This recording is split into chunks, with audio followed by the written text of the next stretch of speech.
Hey everyone, welcome back to another deep dive into historical misery. Tonight, we're trading Roman discipline for Persian desperation, swapping organized brutality for chaotic suffering across the vast expanses of the ancient world's most ambitious empire. So go ahead and hit that like button if you're ready to discover just how spectacularly unprepared you are for ancient warfare. And don't forget to subscribe if you enjoy these little reality checks about historical survival. Drop a comment and let me know where you're watching from and what time it is in your corner of the world. It's always amazing to see our community spanning the globe, probably from the comfort of chairs that won't give you dysentery. Now, settle in, maybe grab a snack that isn't fermented mare's milk, and let's embark on tonight's journey through time. We're heading to 500 BC, to the sprawling Persian Empire under Darius the Great, where you're about to learn why your fantasies of ancient military glory would end faster than a cavalry charge into a brick wall. So, you think you want to be a Persian soldier in 500 BC? You think you'd look magnificent in flowing robes, wielding a curved sword, riding across the steppes like some ancient action hero? Think again. You wouldn't last a week. Hell, you probably wouldn't survive the recruitment process. And if by some miracle you did, the training would crush whatever remained of your modern sensibilities like a grape under Xerxes' chariot wheel. Let's start with the basics. You're not joining some noble brotherhood of warriors. You're becoming property of the King of Kings, Darius the Great, a man who considers entire cities expendable and views human life the way you view disposable napkins. Your existence now belongs to an empire that stretches from India to Greece, and you're about to become one tiny, replaceable cog in a war machine that makes Roman legions look like weekend warriors at a community theatre. First, forget everything you think you know about Persian soldiers from movies. You're not getting silk robes and ceremonial armor. You're not riding a magnificent stallion across golden plains while exotic music plays in the background. You're getting a felt cap that smells like the previous owner's fierce sweat, a leather jerkin that fits like a potato sack, and if you're lucky, sandals that won't fall apart before your first battle. The pretty uniforms. Those are for the immortals, the elite 10,000 who serve as the king's personal guard. You're not an immortal. You're barely mortal, and that's being generous. Your recruitment starts before you're even old enough to grow a proper beard. In the Persian Empire, military service isn't a choice, it's destiny. If you're born into the right social class, congratulations, you're automatically enrolled in the world's most violent education system. At age 5, you begin learning the 3 sacred skills: riding horses, shooting arrows, and telling the truth. Sounds simple. It's not.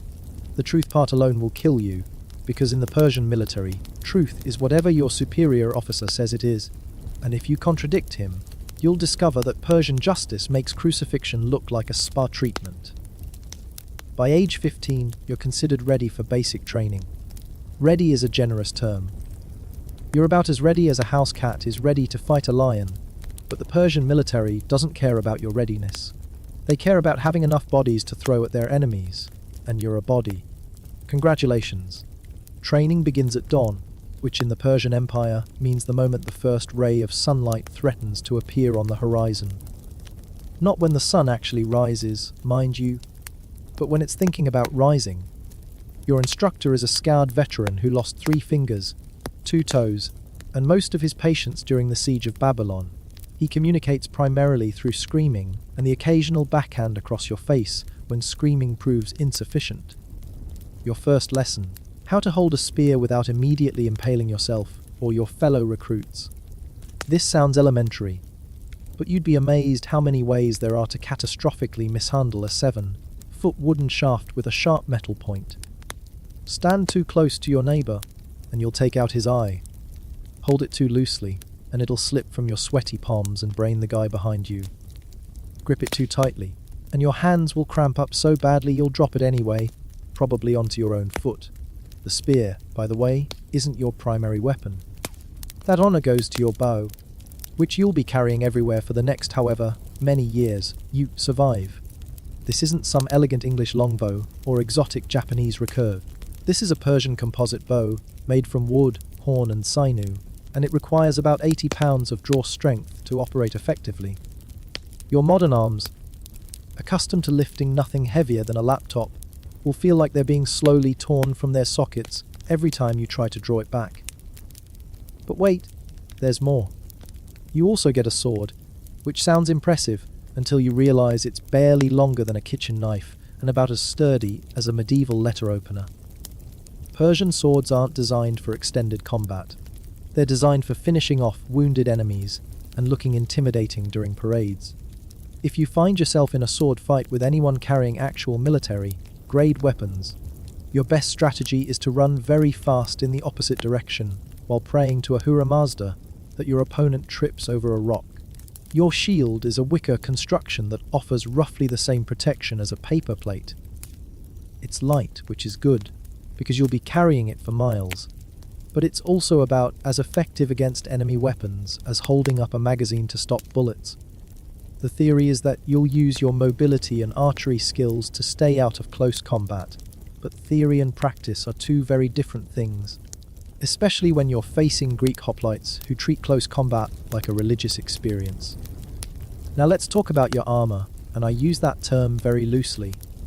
While Greek soldiers are encased in bronze breastplates and helmets that could stop a sledgehammer, you get a quilted textile jacket that might deflect a particularly aggressive butterfly. It's called a candies, and it's about as protective as wearing a bath towel into battle. The logic is that light armor allows for greater mobility, but mobility doesn't help much when an enemy arrow punches through your chest like you're made of tissue paper. Your helmet situation is even worse. Instead of a proper bronze casque, you get a soft felt cap called a tyra. It's comfortable, stylish, and offers absolutely zero protection against anything harder than a harsh word. Enemy soldiers will laugh at your headgear right up until they split your skull open with their properly forged weapons. But clothing and equipment are minor concerns compared to your living conditions. Persian soldiers don't stay in nice barracks with individual bunks and regular meals.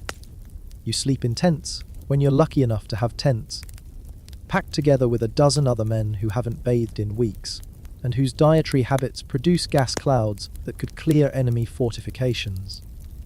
When tents aren't available, you sleep on the ground, using your shield as a pillow and your cloak as a blanket, while insects the size of small birds use your exposed flesh as an all-night buffet. Speaking of diet, forget everything you know about Persian cuisine. You're not getting saffron rice and lamb kebabs. Your standard ration is barley porridge, dried meat that's tough enough to sole sandals, and fermented mare's milk that tastes like liquid regret. Fresh water is a luxury reserved for officers and the occasional oasis. Most of the time, you're drinking whatever brackish liquid you can find, hoping it won't kill you before the enemy gets a chance. The march itself is designed to break your spirit before you ever see combat. Persian armies move fast and cover incredible distances, sometimes 20 miles a day across terrain that would challenge a mountain goat. You're carrying about 60 pounds of equipment, including your weapons, armor, food, and personal belongings, which consist mainly of whatever you can stuff into a leather pouch without adding too much weight. Your feet, assuming you're fortunate enough to have proper footwear, will develop blisters the size of grapes within the first week. These blisters will then develop their own blisters, creating a complex ecosystem of pain that makes every step feel like walking on broken glass. Persian military medicine consists primarily of rub some dirt on it and keep marching, which is about as effective as it sounds. But physical discomfort is nothing compared to the psychological warfare you'll endure from your own officers. Persian military hierarchy is based on fear, intimidation, and the absolute certainty that questioning orders will result in immediate and creative punishment. Your centurion, called a Hazarapatis, controls the lives of 1,000 men with the casual authority of someone deciding what to have for breakfast. These officers aren't promoted based on competence or leadership ability. They're chosen for their willingness to inflict suffering on subordinates and their talent for shifting blame upward when things go wrong. Your Hazarapatis earned his position by demonstrating that he could maintain discipline through terror, and he's not about to let skills like empathy or common sense interfere with his management style. Discipline in the Persian army makes Roman decimation look like detention hall. Step out of line, and you might find yourself tied to a post and whipped until your back looks like raw hamburger. Show cowardice in battle, and they'll bury you up to your neck in sand and let the desert sun slowly cook your brain. Desert doesn't happen often, but when it does, they make sure everyone watches, just to reinforce the lesson about proper military comportment. The Persian Empire's size works against you in ways you can't imagine.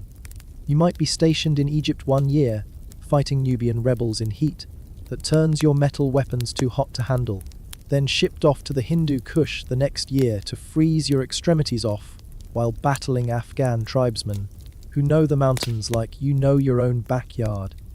There's no such thing as a local posting or familiar territory. You're a nomad with weapons, constantly moving to wherever the Empire needs bodies thrown at problems. Communication across this vast empire is handled by the famous Persian postal system, which works great for official messages, but does absolutely nothing for you personally. Forget about letters home or news from your family. Information travels at the speed of horses, which means by the time you hear about anything important, it's either irrelevant or you're already dead. Your fellow soldiers come from across the known world, which sounds multicultural and exciting, until you realize that nobody speaks the same language. Your unit might include Medes, Scythians, Indians, Egyptians, and Lydians, all trying to communicate through gestures and the occasional shared word. This linguistic chaos makes coordinated military action nearly impossible and turns simple orders into elaborate games of charades. The Persian military's solution to this communication problem is to rely heavily on visual signals, drums, and shouting. Lots of shouting. Your officers will scream at you in languages you don't understand, expecting you to somehow divine their meaning through tone and context. Get it wrong, and you'll be disciplined for insubordination. Get it right by accident, and you'll be assigned even more confusing tasks. Now let's discuss what happens when you actually encounter enemy forces. The Persian military strategy is based on overwhelming numbers and intimidation.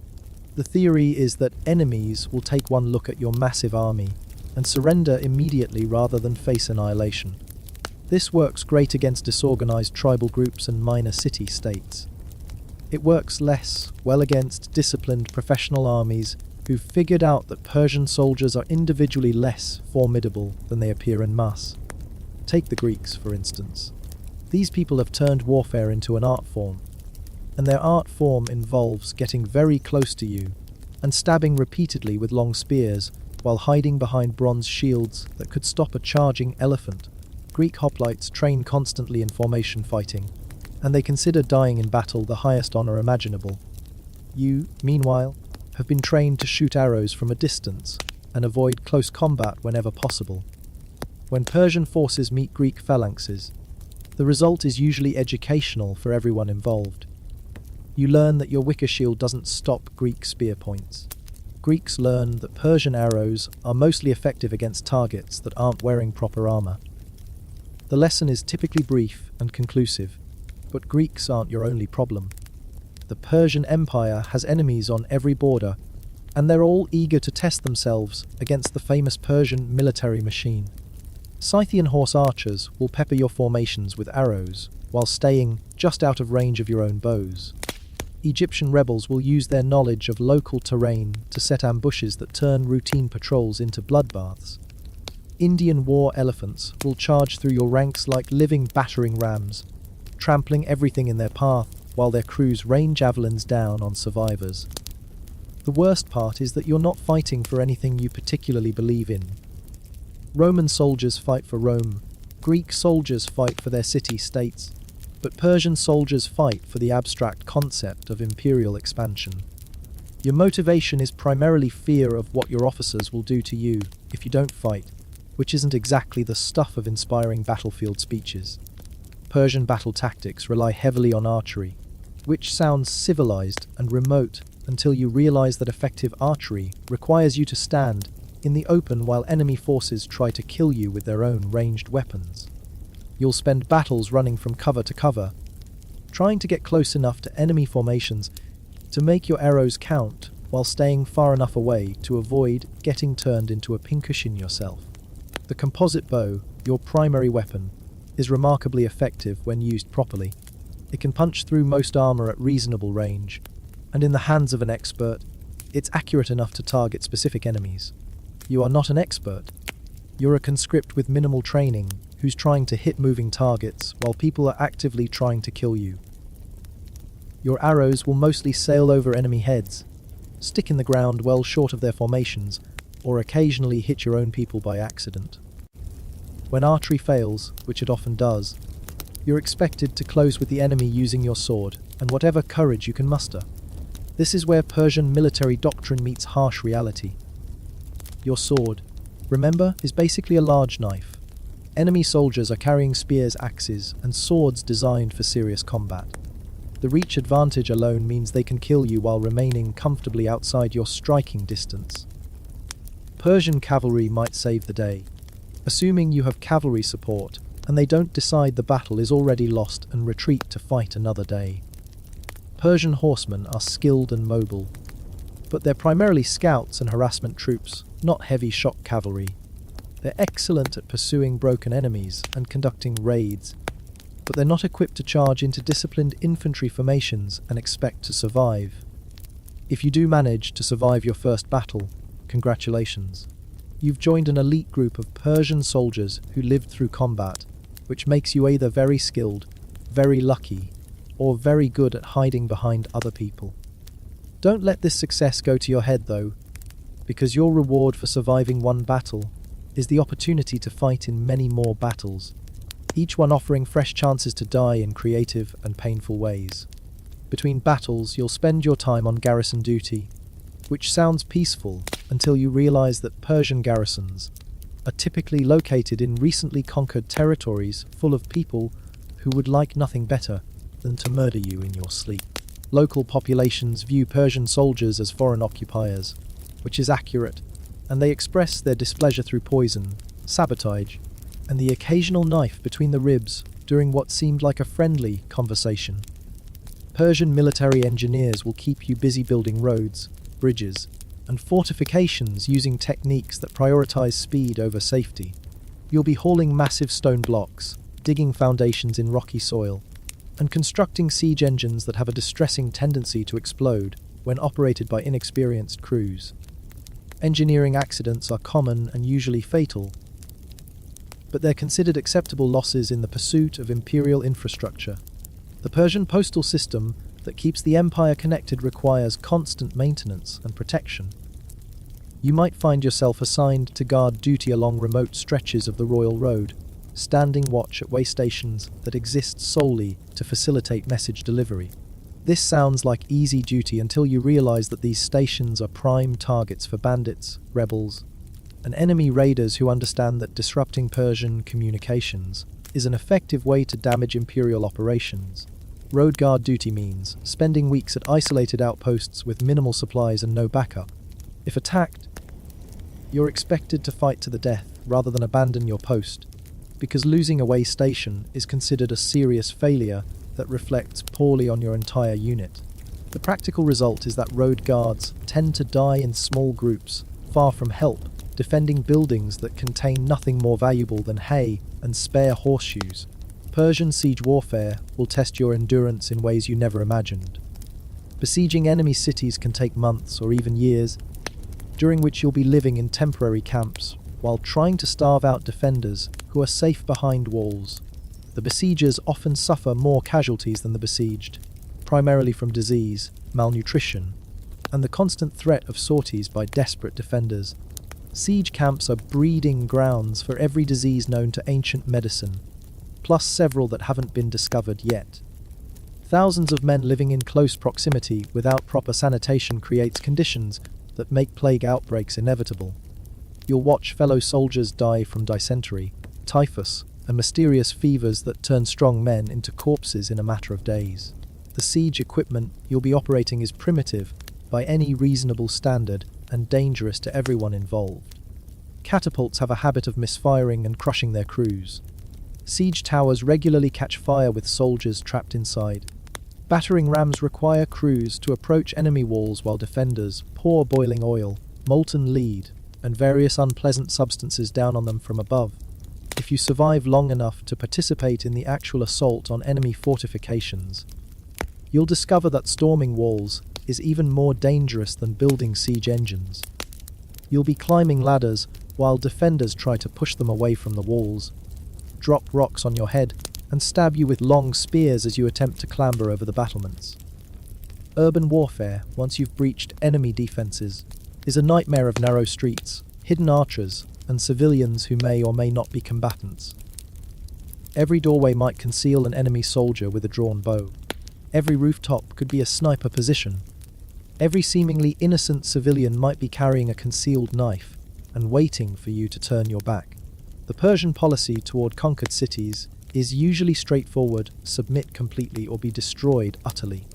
This policy creates desperate defenders who fight with the fury of people who have nothing left to lose.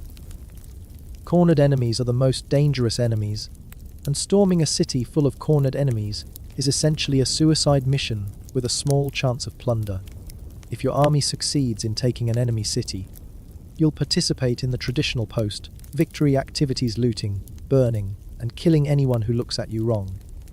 This might sound like fun, but it's actually exhausting, dangerous work. Looting soldiers are vulnerable to ambush, fires spread unpredictably and trap people in burning buildings, and the line between legitimate military target and innocent civilian becomes increasingly blurry as the day progresses. The spoils of victory, assuming there are any, are distributed according to strict hierarchy. Officers get first choice of valuables, followed by veteran soldiers, followed by whoever's left. As a relatively new recruit, you'll be lucky to get a bent copper coin and a pottery shard. Most of the good loot will have been claimed long before it reaches your level of the military food chain. Persian military medicine is based on the revolutionary principle that most injuries will either heal themselves or kill you, and there's not much point in wasting resources on soldiers who are probably going to die anyway. Medical treatment consists primarily of keeping wounds clean, which is difficult when you're living in conditions that would appall a medieval peasant, and praying to various gods who seem to have better things to do than heal injured soldiers. If you're seriously wounded, your options are limited. You can try to recover on your own while keeping up with the army's movements, which is nearly impossible. You can be left behind at the nearest garrison, assuming there is one, where you'll either recover or die without bothering anyone important. Or you can be given a merciful death by a comrade who doesn't want to watch you suffer, which is probably the most humane option available. Persian military surgeons exist, but they're primarily concerned with treating officers and other important personnel. Common soldiers are expected to deal with their own medical problems using folk remedies, alcohol, and the power of positive thinking. The mortality rate from infected wounds is astronomical, and even minor injuries often prove fatal due to lack of proper care. The psychological toll of Persian military service extends far beyond physical hardship. You're constantly surrounded by death, violence, and suffering, with no clear end to your service in sight. Persian soldiers serve until they're too old, too injured, or too dead to continue, which means you'll be witnessing horrors and participating in atrocities for decades if you survive that long. The multicultural nature of Persian armies creates its own unique stresses. You're fighting alongside people whose customs, religions, and languages are completely foreign to you. Religious conflicts arise regularly when soldiers from different regions try to observe their traditional practices in the same camp. Dietary restrictions clash when limited food supplies have to accommodate multiple sets of religious requirements. Persian religious practices require you to maintain ritual purity, which is challenging when you're living in conditions that would horrify a sanitation engineer. You're supposed to pray regularly, perform purification ceremonies, and avoid contact with certain substances considered unclean. Military life makes all of these requirements nearly impossible to fulfill, creating a constant state of spiritual anxiety on top of everything else. The Persian concept of divine kingship means that your ultimate loyalty is to a man you'll never meet, who lives in luxury while making decisions that determine whether you live or die. Darius the Great or his successors are literally considered gods on earth, which makes questioning their wisdom a form of heresy punishable by torture and execution. Persian military law is arbitrary, brutal, and applied inconsistently depending on the mood of your officers and the current political situation. Punishments range from flogging for minor infractions to impalement for serious crimes, with a wide variety of creative tortures available for offences that fall somewhere in between. The death penalty is applied liberally for everything from cowardice to theft to disrespect towards superiors. Military justice operates on the principle that examples must be made to maintain discipline. This means that you might be selected for punishment, not because you've done anything particularly wrong, but because your officers need to demonstrate their authority and you happen to be conveniently available. Random brutality is considered an essential tool of military management. The Persian Empire's constant expansion means that you'll never experience the relative peace and stability of garrison duty in a secure region. Every border is a potential war zone, every province contains potential rebels, and every allied king might decide that independence looks more attractive than submission to Persian authority. Your military career will be a series of forced marches to distant battlefields, where you'll fight people you've never met for reasons you don't understand, in service of an empire that views you as expendable. If you're very lucky, you might survive long enough to retire to a small farm in some remote province, where you can spend your remaining years trying to forget everything you've seen and done. But retirement assumes survival, and survival in the Persian military requires a combination of skill, luck, and ruthlessness that few people possess. You'll need to master multiple weapons, learn to fight effectively as part of a unit, develop the physical endurance to march incredible distances while carrying heavy equipment, and maintain your mental health despite witnessing constant violence and death. You'll also need to navigate the complex politics of military hierarchy, where showing too much initiative can be interpreted as insubordination, but showing too little can be seen as cowardice. You'll need to form alliances with fellow soldiers without appearing to conspire against your officers. You'll need to demonstrate loyalty without seeming sycophantic, and show courage without appearing reckless. The Persian military reward system is based primarily on booty and advancement through the ranks, but both require you to survive multiple campaigns and distinguish yourself in ways that don't get you killed. Heroic actions that might earn recognition are often indistinguishable from suicidal stupidity, and the line between brave soldier and dead idiot is usually drawn by whether you happen to survive your moment of glory.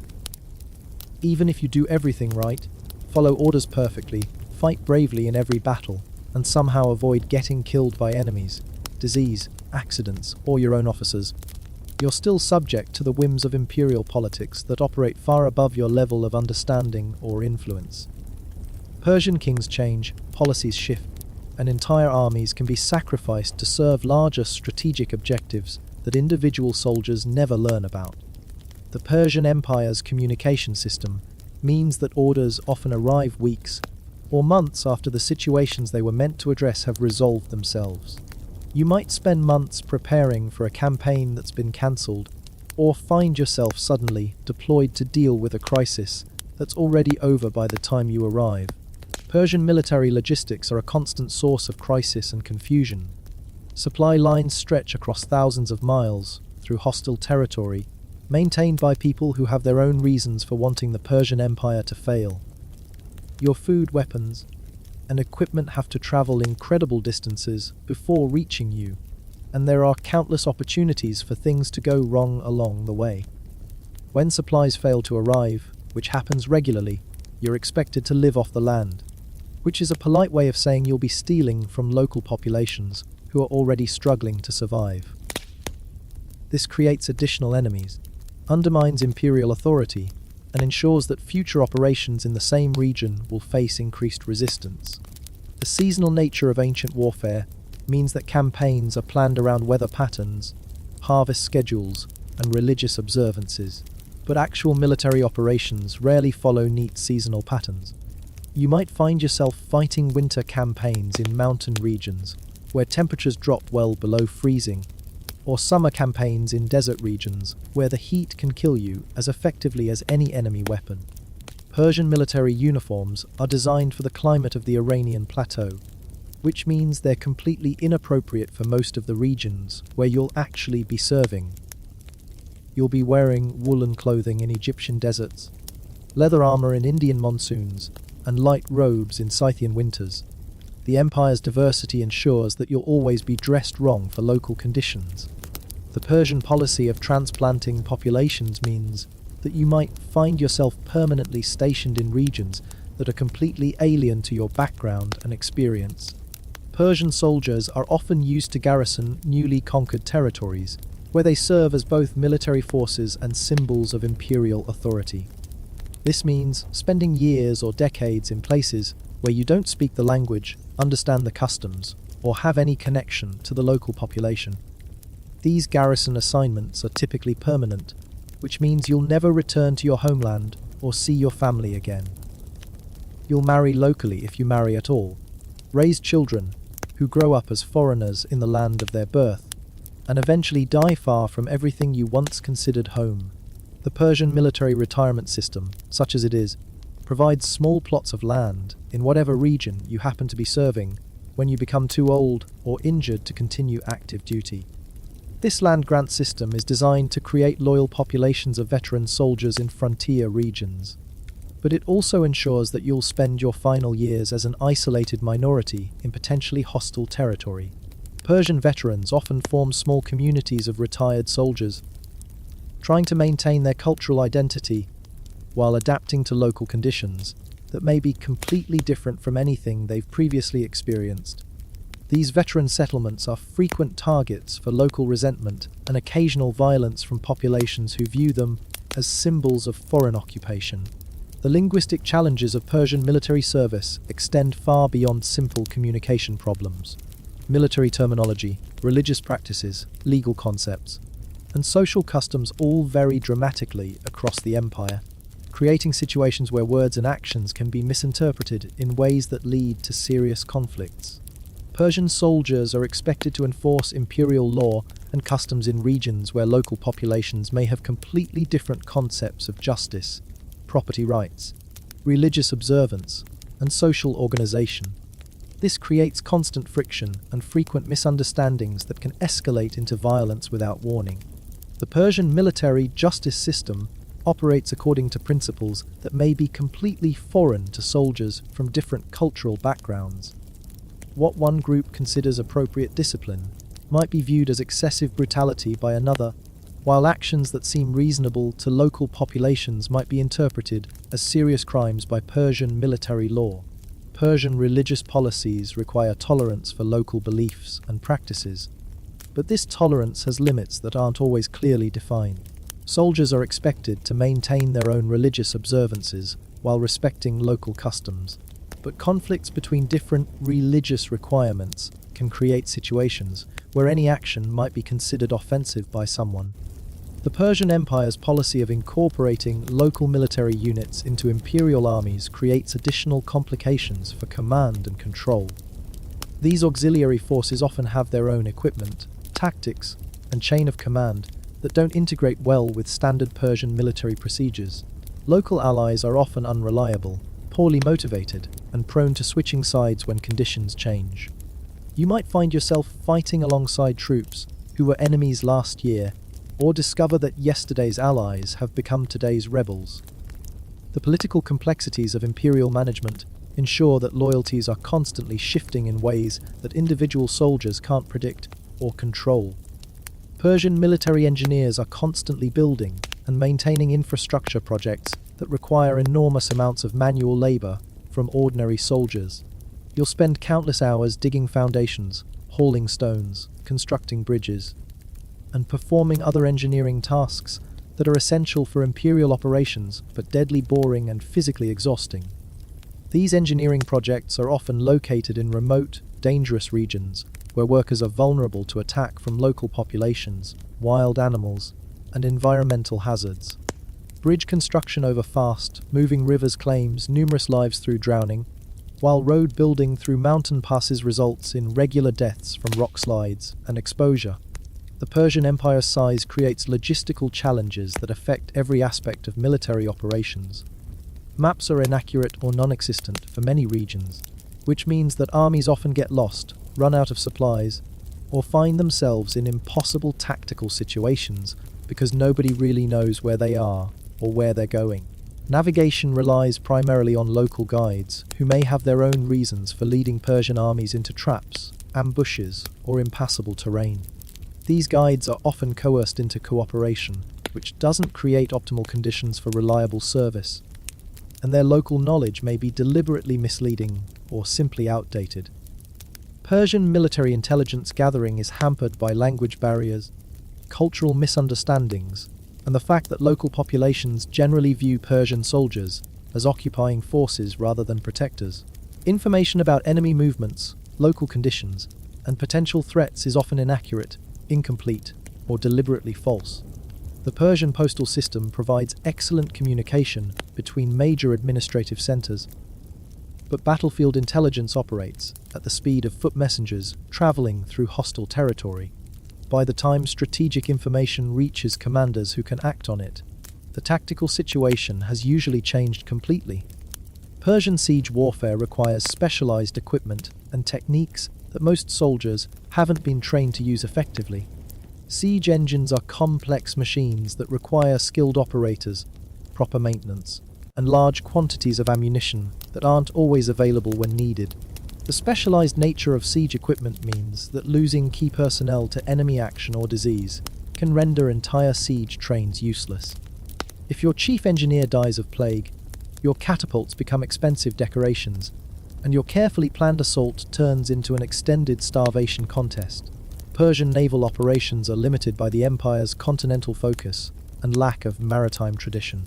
When Persian armies need to cross water or conduct amphibious operations, they typically rely on local allies, impressed civilians, or hastily constructed vessels that aren't designed for military use.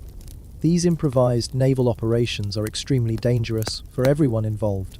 Soldiers trained for land combat are expected to fight from unstable platforms while dealing with seasickness, unfamiliar weapons, and the constant threat of drowning if anything goes wrong. The Persian military promotion system is based on demonstrated competence in combat, political connections, and sheer survival rather than formal education or standardized training programs. This means that your officers may have risen through the ranks based on their ability to kill enemies and intimidate subordinates rather than their understanding of strategy, logistics, or leadership principles. Persian military leadership tends to be extremely hierarchical, with decisions flowing down from the top through multiple layers of command. This system works well when communication is clear and decisions are appropriate, but it breaks down rapidly when circumstances change faster than orders can be transmitted and updated. The Persian Empire's multicultural character means that different military units may have completely different standards of discipline, training, and combat effectiveness. Elite Persian units like the Immortals are professional soldiers with excellent equipment and extensive training, while auxiliary forces from remote provinces may be barely organized armed mobs. These variations in military quality create significant challenges for coordinated operations. Elite units may accomplish their objectives quickly and efficiently, while less capable units fail completely, creating gaps in battle lines and opportunities for enemy exploitation. Persian military campaigns often involve extended periods of inactivity, punctuated by brief periods of intense violence. You might spend months marching and building camps, followed by a single day of combat that determines the fate of entire kingdoms, followed by more months of garrison duty in whatever territory has been conquered. This irregular pattern of activity creates its own psychological stresses. Extended boredom is broken by moments of terror, followed by more boredom, creating a cycle that many soldiers find more difficult to endure than constant activity or constant danger. The Persian Empire's policy of religious tolerance means that you'll be exposed to a bewildering variety of beliefs, practices, and customs that may conflict with your own upbringing and convictions. Persian soldiers are expected to respect local religious observances while maintaining their own spiritual practices, which can create complex situations where any action might be considered offensive by someone. Persian military camps become temporary melting pots where soldiers from dozens of different cultures try to coexist while dealing with the stresses of military service. Religious conflicts, dietary restrictions, cultural misunderstandings, and personal prejudices all contribute to a volatile social environment that can explode into violence without warning. The Persian Empire's administrative complexity means that simple military operations often require approval from multiple levels of bureaucracy, creating delays and confusion that can have deadly consequences. Orders may be countermanded, modified, or completely reversed while armies are already in motion, leading to situations where nobody is quite sure what they're supposed to be doing. Persian military bureaucracy operates according to principles that prioritize administrative efficiency over tactical effectiveness. Paperwork requirements, reporting procedures, and approval processes that make perfect sense in peacetime administrative contexts become dangerous obstacles when applied to military operations where timing and flexibility are essential. The Persian Empire's vast size means that strategic decisions made at the imperial capital may be based on information that's months out of date and conditions that no longer exist by the time orders reach field commanders. This disconnect between strategic planning and tactical reality creates frequent situations where armies are ordered to accomplish impossible objectives using inadequate resources. Persian military doctrine emphasizes the importance of overwhelming force and intimidation. But this approach works only when you actually have overwhelming force available. When Persian armies encounter enemies who aren't intimidated by large numbers or who have superior equipment and training, the entire strategic approach breaks down. The Persian military's reliance on archery and mobility works well in open terrain against unarmored opponents, but becomes much less effective in urban environments, mountainous regions, or against heavily armored enemies. Persian tactical flexibility is limited by equipment and training that's optimized for specific types of combat. Persian military service offers few opportunities for advancement based on merit alone. Political connections, family background, and personal relationships with senior officers are often more important than combat effectiveness or leadership ability when promotion decisions are made. This political aspect of military advancement means that capable soldiers may remain in subordinate positions, while less qualified individuals receive promotions based on factors that have nothing to do with military competence.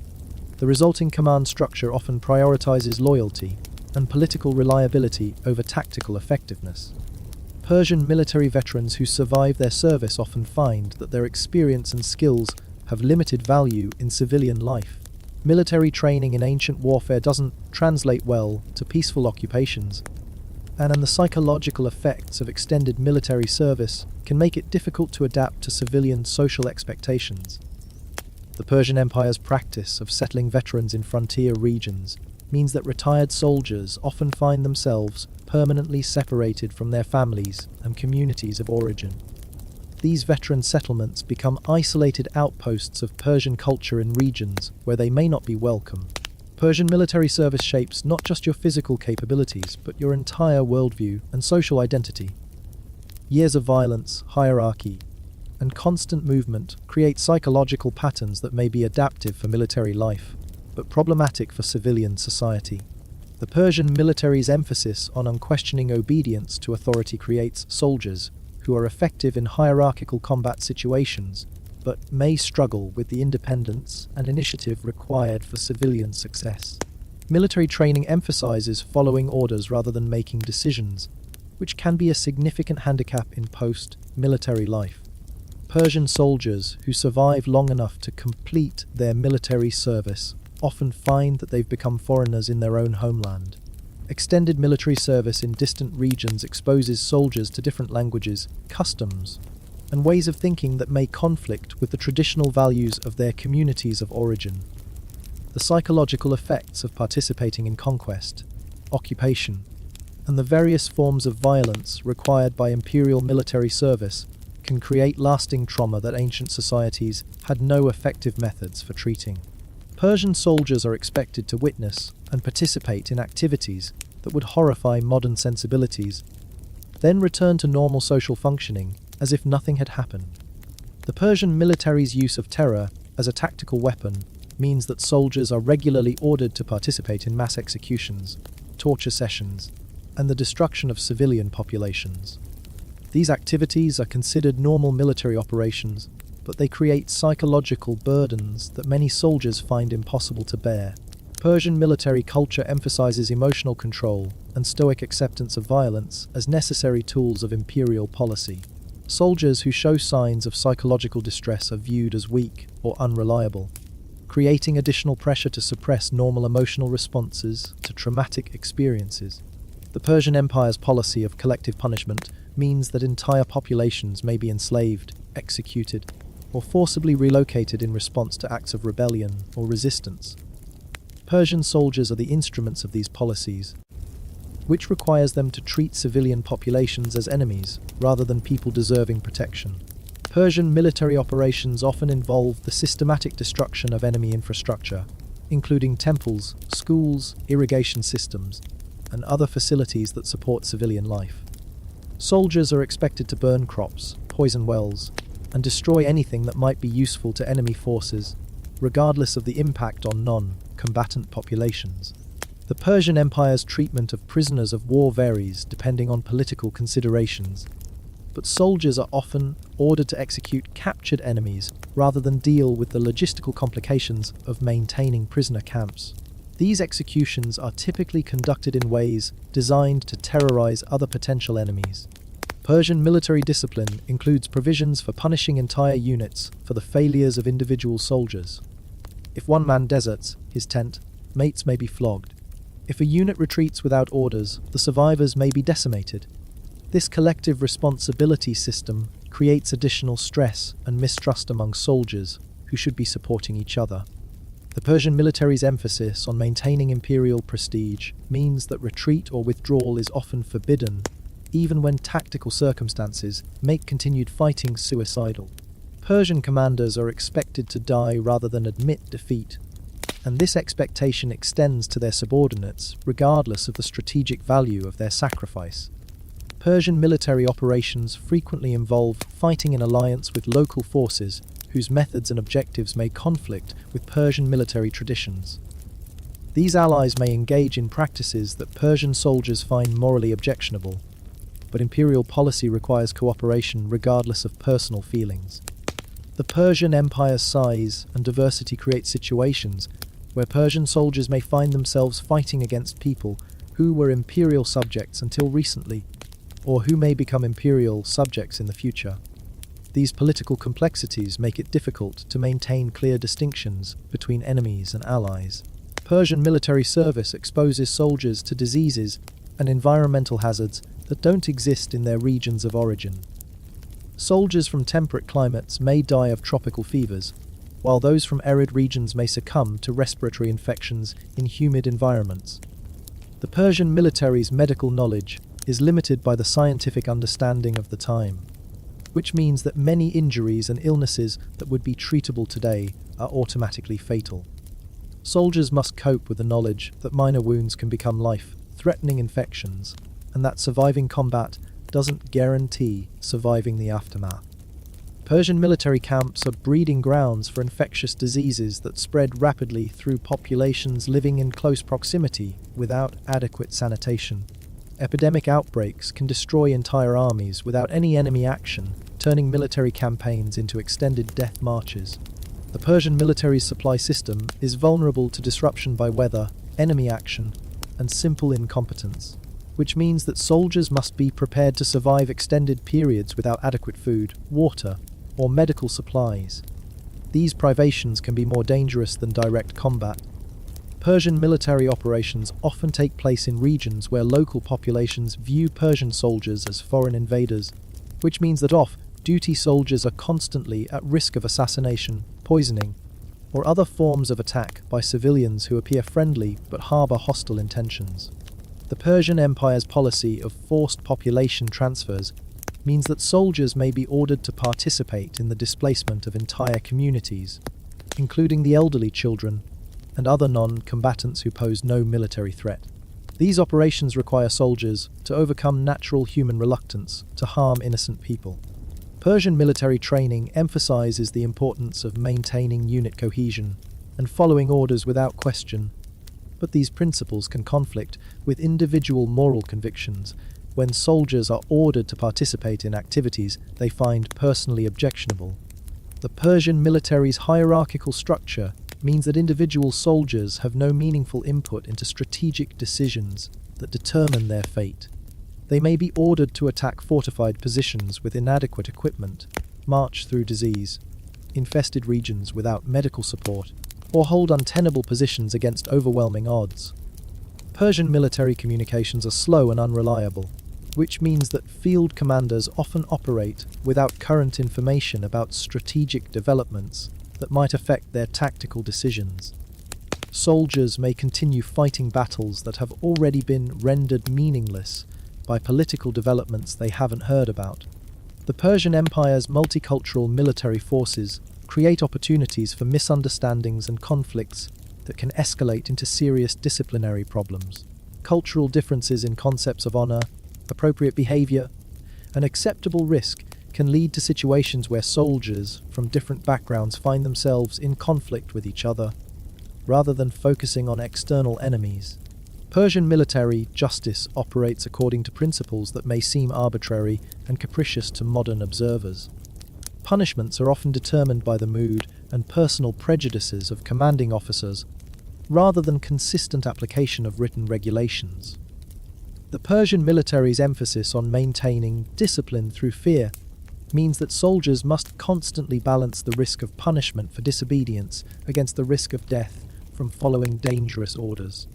This creates a psychological environment where rational decision-making becomes extremely difficult. Persian military campaigns often involve extended periods of siege warfare that can last for months or years.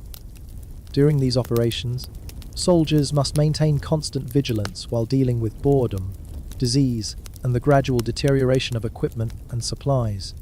The Persian military's siege tactics often involve the systematic starvation of enemy populations, which requires soldiers to prevent the delivery of food and medical supplies to civilian populations that may include women, children, and elderly non-combatants. Persian military engineers regularly design and construct siege engines that are operated by soldiers who haven't received adequate training in their use. These machines are dangerous to their operators, as well as their targets, and mechanical failures often result in casualties among Persian forces. The Persian military's use of auxiliary forces from conquered territories means that soldiers must fight alongside troops whose loyalty is questionable and whose competence may be minimal. These auxiliary forces may abandon the battlefield at critical moments or even switch sides during combat. Persian military operations in mountainous terrain require soldiers to fight at high altitudes where the reduced oxygen levels can cause severe physical distress for troops accustomed to lower elevations. Mountain warfare also involves the constant risk of rock slides, avalanches, and falls from exposed positions. The Persian military's desert operations expose soldiers to extreme temperatures, water shortages, and sandstorms that can last for days. Desert warfare requires specialized knowledge and equipment that many Persian soldiers don't possess, leading to high casualty rates from environmental factors alone. Persian military service in naval operations requires soldiers trained for land combat to adapt to fighting from ships and boats. These operations involve the additional risks of drowning, seasickness, and the complete inability to retreat from combat situations. The Persian military's river crossing operations are extremely dangerous, requiring soldiers to maintain their equipment and weapons while navigating swift currents, enemy fire, and the possibility of being swept away by floods or seasonal variations in water levels. Persian military winter campaigns expose soldiers to frostbite, hypothermia, and the challenges of maintaining equipment in freezing conditions. Cold weather operations require specialized clothing and shelter that may not be available, leading to significant casualties from exposure. The Persian military's jungle warfare exposes soldiers to tropical diseases, dangerous wildlife, and navigation challenges in terrain where visibility is limited and conventional tactics may be ineffective. Jungle operations often result in units becoming lost or separated from their main forces. Persian military service includes extensive guard duty responsibilities that require soldiers to maintain alertness during long, monotonous shifts while dealing with sleep deprivation and the knowledge that a momentary lapse in attention could result in disaster for their entire unit. The Persian military's convoy escort duties expose soldiers to ambush attacks by enemies who have the advantage of choosing the time and place of engagement. These operations require constant vigilance during long marches through potentially hostile territory. Persian military scouting missions require soldiers to operate in small groups behind enemy lines, where capture means certain death and where resupply and reinforcement are impossible. These reconnaissance operations have extremely high casualty rates. The Persian military's messenger service requires soldiers to carry vital communications across dangerous territory while being pursued by enemies who understand the importance of intercepting imperial intelligence. Messengers who are captured face torture before execution. Persian military training exercises are designed to simulate combat conditions, but often result in serious injuries or deaths among participants. Training accidents are considered acceptable losses in the pursuit of military preparedness. The Persian military's weapons maintenance requirements mean that soldiers must constantly care for equipment that deteriorates rapidly under field conditions. Weapons that fail during combat can result in immediate death, creating additional stress about equipment reliability. Persian military archery requires soldiers to maintain proficiency with weapons that demand constant practice and physical conditioning. Archers who lose their edge through injury or age become liability in combat situations that depend on accurate shooting. The Persian military's cavalry operations require soldiers to master both riding skills and weapons handling while mounted. Horse-related injuries are common, and soldiers who lose their mounts during combat often become easy targets for enemy forces. Persian military formations require soldiers to maintain precise positioning and timing while under enemy fire.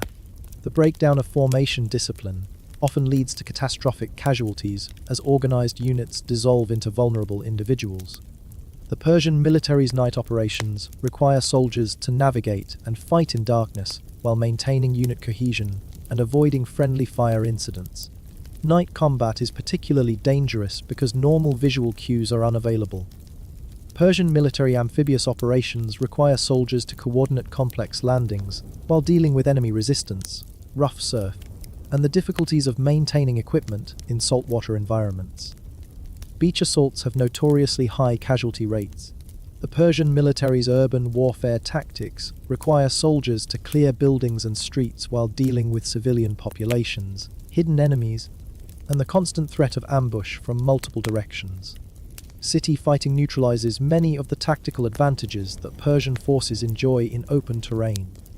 Persian military funeral duties require soldiers to dispose of large numbers of bodies in ways that prevent the spread of disease while maintaining some semblance of respect for the dead.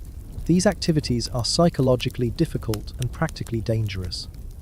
The Persian military's prisoner management requires soldiers to guard, transport, and sometimes execute captured enemies while maintaining their own security and following orders that may conflict with basic human decency.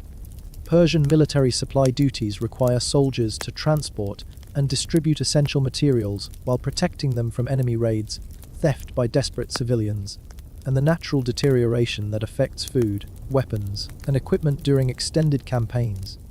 The Persian military's construction projects require soldiers to build fortifications, roads, and other infrastructure using manual labor under dangerous conditions. Construction work often results in injuries from heavy lifting, tool accidents, and structural collapses. Persian military recruitment duties require experienced soldiers to identify and train new recruits from conquered populations. These training programs must transform civilians into effective soldiers while dealing with language barriers, cultural differences, and potential sabotage. The Persian military's intelligence gathering requires soldiers to interrogate prisoners, cultivate local informants, and conduct surveillance operations that expose them to significant personal risk. Intelligence work often requires soldiers to engage in activities that conflict with their personal moral codes. Persian military diplomatic missions require soldiers to serve as bodyguards and enforcers for imperial negotiators operating in hostile territory. These missions combine the dangers of combat with the additional complications of political intrigue. The Persian military's punishment details require soldiers to carry out executions, floggings, and other disciplinary actions against their fellow soldiers. These duties create psychological stress and social isolation within military units. Persian military hospital duties require soldiers to care for wounded comrades while dealing with limited medical supplies, overwhelming numbers of casualties, and the knowledge that most serious injuries will prove fatal. The Persian military's equipment salvage operations require soldiers to recover weapons and supplies from battlefields littered with corpses and often still contested by enemy forces. Salvage work is dangerous and psychologically traumatic. So there you have it. Your glorious career as a Persian soldier in 500 BC, a brief, brutal education in the realities of ancient imperial warfare, followed by an early death from any of dozens of causes that have nothing to do with heroic combat. You'll spend your service carrying inadequate equipment across impossible distances, fighting enemies you don't understand for causes you don't believe in, under the command of officers who view you as expendable. If you somehow manage to survive long enough to see retirement, you'll be a broken, traumatized veteran settled in some remote frontier province, surrounded by people who hate you for what you represent, trying to forget everything you've seen and done in service to an empire that never cared about you as anything more than a number in a logistics report. But hey, at least you got to wear that stylish felt cap